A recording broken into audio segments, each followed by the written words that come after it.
Let me take this moment to wholeheartedly congratulate each and every one of you today. You graduated. You did it. You made it. Congratulations to you. And you did it all by yourselves. Nobody helped you. No, that's not. That's what That's what I thought when I was young. I starting to really make it as an actor. I came in. I talked to my mother. I said, "Ma, did you think that this was going to happen? I'd be so big and I'll be able to take care of everybody, and I can do this and I can do that and I can." She said, "Boy, stop it right there. Stop it right there. Stop it right there."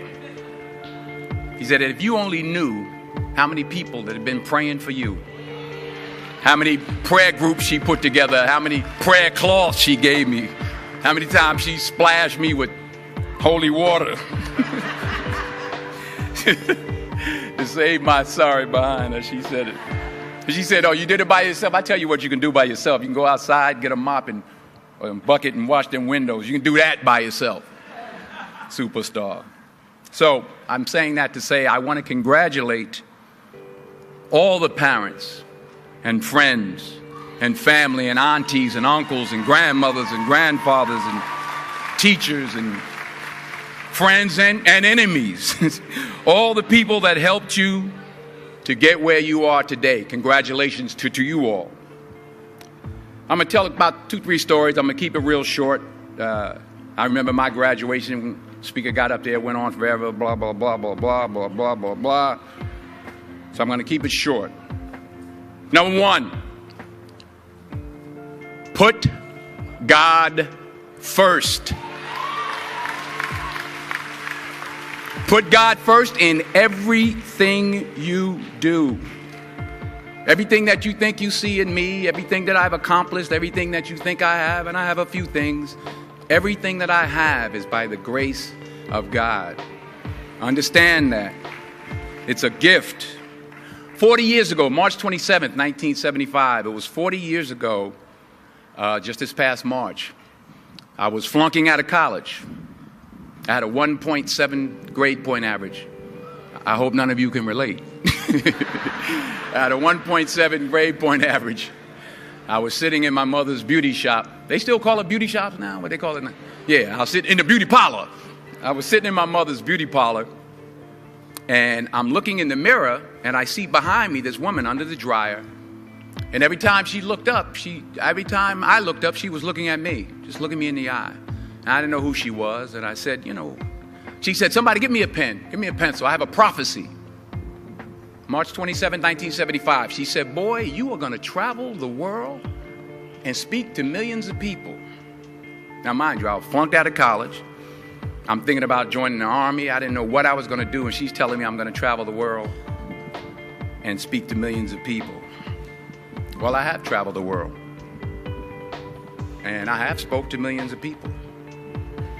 But that's not the most important thing, the success that I had. The most important thing is that what she taught me and what she told me that day has stayed with me since. I've been protected. I've been directed. I've been corrected.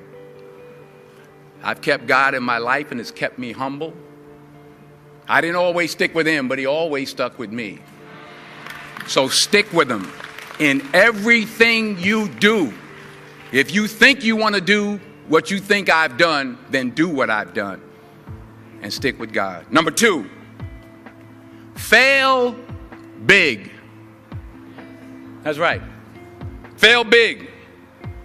Today is the beginning of the rest of your life, and it can be very frightening. It's a new world out there. It's a mean world out there, and you only live once.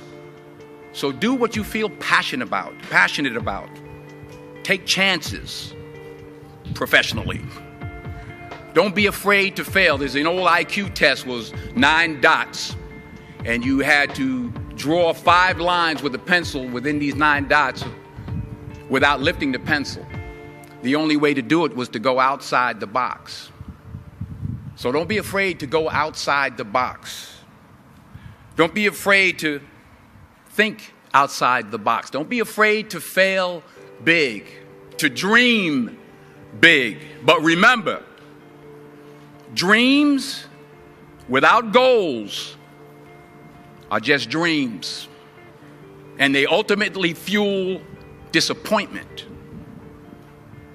So have dreams, but have goals. Life goals, yearly goals, monthly goals, daily goals. I try to give myself a goal every day. Sometimes it's just to not curse somebody out. Simple goals, but have goals. And understand that to achieve these goals, you must apply discipline and consistency. In order to achieve your goals, you must apply discipline, which you have already done, and consistency every day, not just on Tuesday and miss a few days. You have to work at it every day. You have to plan every day. You've heard the saying, we don't plan to fail, we fail to plan. Hard work works. Working really hard is what successful people do. And in this text, tweet, twerk world that you've grown up in, remember, just because you're doing a lot more doesn't mean you're getting a lot more done.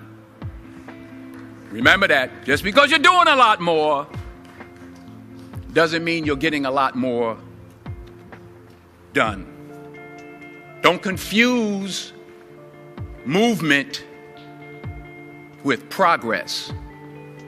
My mother told me, she said, yeah, because you can run in place all the time and never get anywhere. So continue to strive, continue to have goals, continue to progress. Number 3, you'll never see a U-Haul behind a hearse. I'll say it again. You'll never see a U-Haul behind a hearse. I don't care how much money you make, you can't take it with you. The Egyptians tried it. They got robbed. That's all they got. You can't take it with you. And it's not how much you have. It's what you do with what you have. We all have different talents. Some of you will be doctors, some lawyers, some scientists, some educators, some nurses, some teachers. Yeah, okay. Some preachers. The most selfish thing you can do in this world is help someone else. Why is it selfish? Because the gratification, the goodness that comes to you, the good feeling that I get from helping others, nothing's better than that.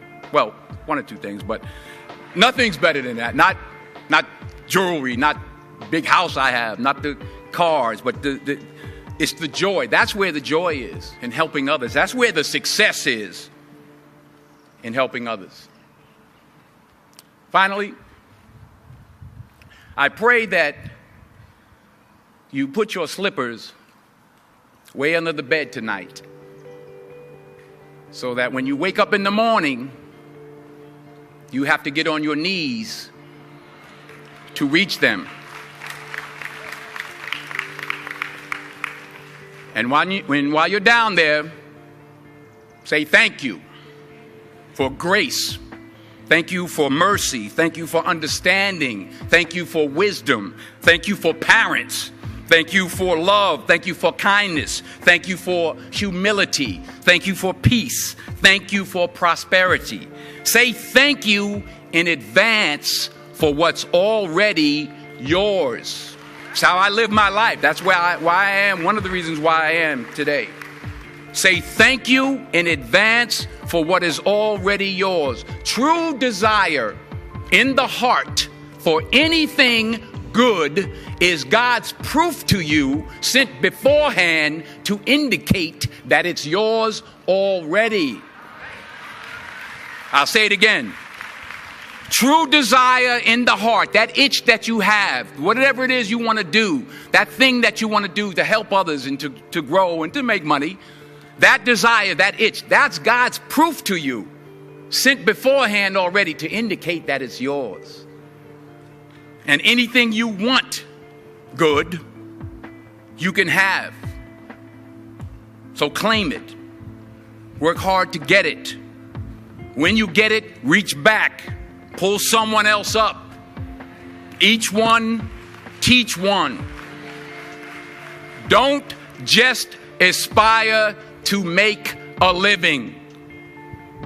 Aspire to make a difference. Thank you.